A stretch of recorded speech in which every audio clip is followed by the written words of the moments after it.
Kembali Ibu akan melanjutkan tentang himpunan satu-satu penyajian himpunan.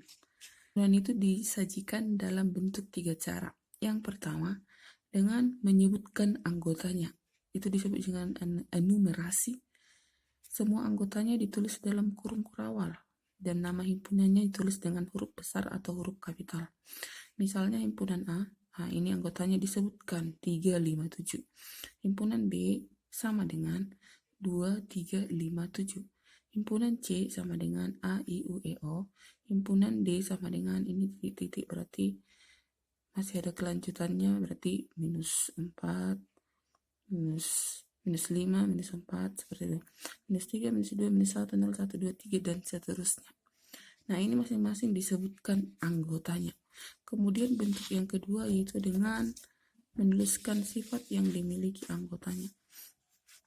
Misalnya tadi A357, sifatnya ini apa? A itu adalah himpunan semua bilangan ganjil 357. Lebih dari 1, kurang dari 8. Himpunan B 2357 ini berarti mengacu kepada bilangan prima, kurang dari 8. Berarti B bisa kurang dari 8, kurang dari 10 bisa. Jadi B sifatnya itu adalah himpunan semua bilangan prima yang kurang dari 10. C, A, I, U, E, O ini adalah huruf vokal dalam abjad Latin. Jadi sifatnya kalau dituliskan dia dalam bentuk sifatnya C adalah himpunan semua huruf vokal dalam abjad Latin. D, titik-titik, minus 2, minus 1, 0, 1, 2, dan seterusnya. Ini adalah himpunan semua bilangan bulat. Nah, ini ada bilangan negatif, bilangan bulat, positif. Jadi ini karena ada titik-titik di sini berarti selanjutnya, ini seterusnya. Ini sebelumnya, ini selanjutnya. Jadi ini himpunan semua bilangan bulat. Kemudian cara yang ketiga adalah dengan notasi pembentuk himpunan. Atau dia dalam bentuk lambak. Jadi ada juga syaratnya dalam bentuk syarat. Bentuk umum notasinya ini. Buka kurung, kurawal X. Sedemikian PX di mana X mewakili anggota dari himpunan dan PX ini menyatakan syarat. Nah, simbol X itu dapat diganti dengan variabel yang lain, misalnya Y, Z, B, C, dan sebagainya. Contoh, himpunan A sama dengan ini dengan menyebutkan anggotanya secara enumerasi. Nah, kalau di dalam bentuk lambang dia dituliskan dengan ini berarti bilangan asli. A sama dengan X, sedemikian X lebih kecil dari 6. X elemen bilangan asli. Nah, jadi baca himpunan X sedemikian sehingga X kurang dari 6 dan X adalah bilangan asli. Soal yang berikutnya B. A sama dengan X sedemikian hingga X lebih dari 1 dan kurang dari 8. X adalah bilangan ganjil. Nah, kalau diperhatikan ini, kalau mau disebutkan anggotanya, X-nya itu lebih besar dari 1, lebih kecil dari 8. Bilangan ganjil, berarti 3, 5, 7. Yang C, B sama dengan himpunan sedemikian di mana Y lebih kecil dari 10. Y adalah bilangan prima. Y adalah bilangan prima berarti 2, 3, 5, 7. D sama dengan Z di mana Z adalah huruf vokal dalam abjad Latin. Itu yang tadi A, I, U, E, O. Jadi ini semua bentuk notasi. Dia ada syarat. Ini syarat.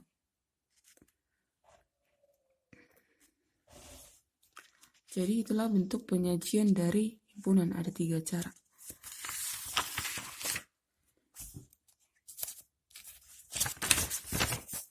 Nah, untuk sedikit informasi, nomor 1, himpunan semua bilangan asli. Nah, kalau dia asli dinotasi dengan A. Jadi kalau bilangan asli itu dimulai dari 1, 2, 3. Jadi kalau bilangan asli dia dimulai dari 1. Kemudian untuk himpunan semua bilangan cacah dinotasikan dengan C. Maka bisa dituliskan anggota C sama dengan cacah. Kalau bilangan cacah dia dimulai dari 0. 0, 1, 2, 3 dan selanjutnya. Nomor 3, himpunan semua bilangan bulat. Kalau bilangan bulat dia dinotasikan dengan B. Nah, kalau himpunan semua bilangan bulat berarti semua bilangan bulat negatif dan semua bilangan bulat positif. Nah, ini maksudnya tidak terhingga. Sebelumnya, ini selanjutnya. Nomor 4, himpunan semua bilangan real. Kalau di real dinotasikan dengan R. Contoh bilangan real ini ada R3, 2/3, 3/4, 0,45. Ini semua bilangan real. Ini juga bilangan real. Cuma biar tahu aja seperti apa bilangan real. Jadi kalau ada dalam bentuk akar itu juga bilangan real. Pecahan itu bilangan real, desimal itu bilangan real. Lalu kita lanjutkan dengan himpunan kosong dan himpunan semesta. Apa itu yang dimaksud dengan himpunan kosong? Dan apa itu yang dimaksud dengan himpunan semesta? Jadi dalam keanggotaan himpunan ada himpunan yang tidak memiliki anggota. Itu disebut dengan himpunan kosong.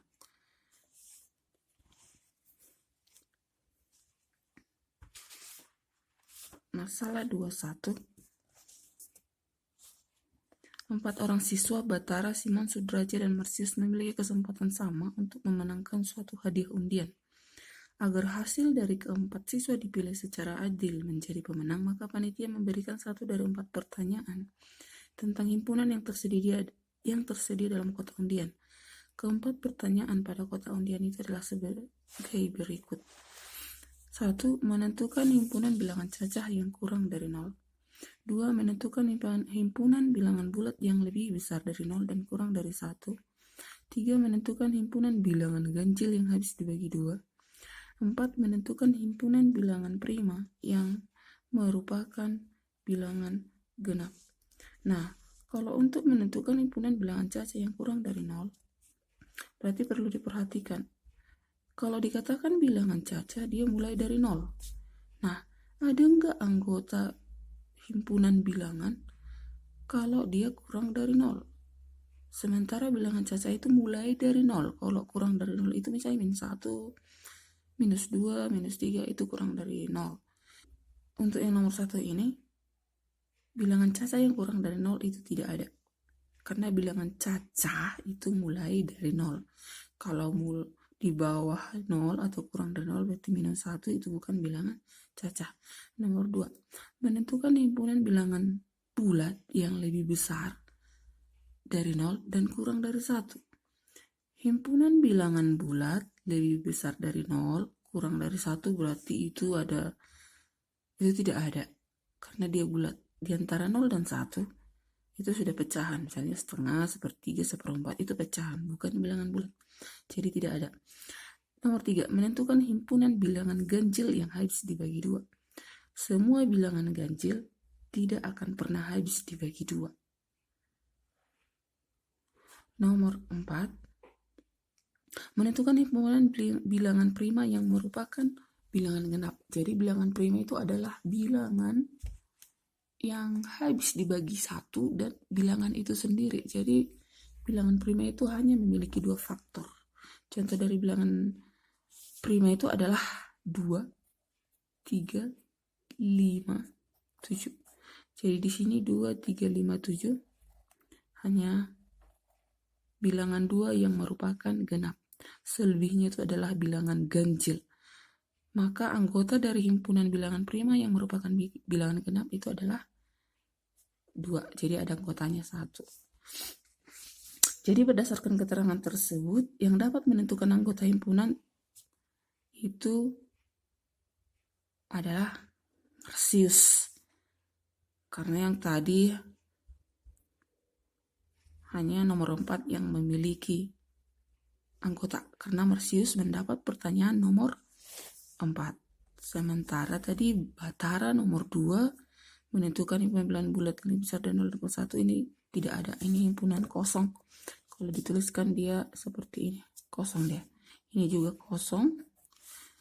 Demikian juga ini kosong. Nah, jadi yang dapat menentukan anggota himpunan tepat satu adalah Marsius, yang selebihnya adalah himpunan kosong. Nah, berikutnya tentang himpunan semesta. Di sini ada masalah dua-dua ini tentang konsep himpunan semesta.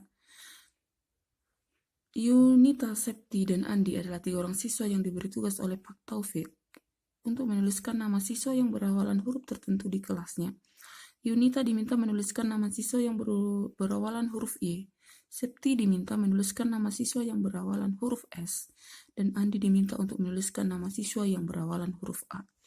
Langkah-langkah apa yang dilakukan oleh ketiga tersebut? Nah, di sini ada 3 siswa disuruh menuliskan nama siswa di kelas tersebut. Jadi di sini ada nanti dikenal dengan namanya semesta, ada himpunan Yunita, ada himpunan Septi, ada himpunan Andi. Jadi semesta itu adalah semua himpunan dari Yunita, Septi, Andi, dan yang berada di kelas tersebut. Maka himpunan semesta itu adalah himpunan seluruh unsur yang menjadi objek pembicaraan. Jadi semesta itu adalah yang ada di kelas Yunita, Septi, Andi. Jadi langkah-langkah yang dapat dilakukan oleh ketiga siswa tersebut. Tadi Yunita menuliskan nama siswa yang dimulai huruf Y. Jadi siapa yang dimulai dengan huruf Y dimasukkan ke dalam kelompok Yunita. Kemudian yang berawalan huruf S dimasukkan ke dalam kelompok Septi. Kemudian yang berawalan huruf A dimasukkan ke dalam kelompok Andi. Jadi dia bisa disajikan dengan diagram Venn. Nah, inilah seperti inilah bentuk dari diagram Venn. Ini semesta. Jadi semua objek, seluruh unsur yang menjadi objek pembicaraan. Ini tadi kelompok Yunita, ini Septi, kemudian ini Andi. Nah, jadi di dalam semesta ini ada 3 himpunan. Seperti itu kalau namanya semesta. Semesta itu himpunan seluruh unsur yang menjadi objek pembicaraan. Jadi di dalam semesta itu ada lagi himpunan. Di dalam himpunan itu bisa juga masih ada himpunan.